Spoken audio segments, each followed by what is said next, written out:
साथियों, आज हम देखेंगे शिशुकाल की विशेषता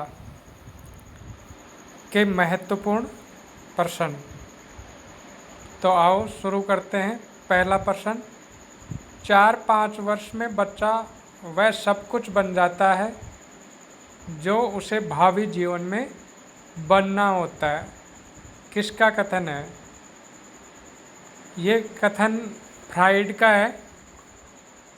फ्राइड का मानना है कि जो बच्चा है वो 4-5 वर्ष की आयु में वह सब कुछ बन जाता है जो उसे भावी जीवन में या भविष्य में बनना होता है। अगला प्रश्न, शिशुकाल को खतरनाक काल किसने माना है? हॉलॉक ने शिशुकाल को खतरनाक काल माना है। जीवन का सबसे महत्वपूर्ण काल कौन सा माना जाता है? शिशुकाल को मनोवैज्ञानिकों ने सबसे महत्वपूर्ण काल माना है। शिशुकाल को महत्वपूर्ण काल मानने का कारण है कि संपूर्ण जीवन की जो आधारशिला है वो शिशुकाल ही है। अगला प्रश्न, 20वीं शताब्दी को बालक की शताब्दी किसने कहा है? क्रो एंड क्रो ने 20वीं शताब्दी को बालक की शताब्दी कहा है। अगला प्रश्न, बालक के जन्म के कुछ समय बाद ही ये निश्चित किया जा सकता है कि जीवन में उसका क्या स्थान है। ये कथन एडलर का है। एडलर का मानना है कि जन्म के कुछ समय बाद ही ये निश्चित किया जा सकता है कि जीवन में वह क्या प्राप्त करेगा, उसका स्थान क्या रहेगा। ये कुछ समय बाद ही निश्चित किया जा सकता है।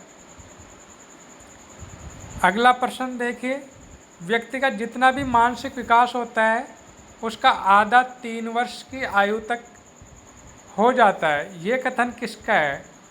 ये कथन गुड एनफ का है। गुड एनफ का मानना है कि व्यक्ति का जितना भी मानसिक विकास होता है उसका जो मानसिक कल्पना है, चिंतन है, ये संवेदना है, ये सारी शक्तियों का जो विकास है उसका आधा 3 वर्ष की आयु तक ही शिशु के अंतर्गत हो जाता है। अगला प्रश्न है, ये किसका कथन है कि बालक प्रथम 6 वर्षों में बाद के 12 वर्षों से दुगना सीख लेता है? गैसेल का मानना है कि बालक प्रथम 6 वर्षों में बाद के 12 वर्षों से दुगना सीख लेता है। अगला प्रश्न देखिए, मूल प्रवृत्तियों पर आधारित व्यवहार किस काल की विशेषता है? मूल प्रवृत्तियों पर जो व्यवहार होता आधार पर जो व्यवहार होता है वो शिशुकाल का होता है। यानी शिशुकाल का जो व्यवहार है वो मूल प्रवृत्तियों पर आधारित होता है। अगला प्रश्न, शिशु के जन्म के समय कौन सा संवेग पाया जाता है?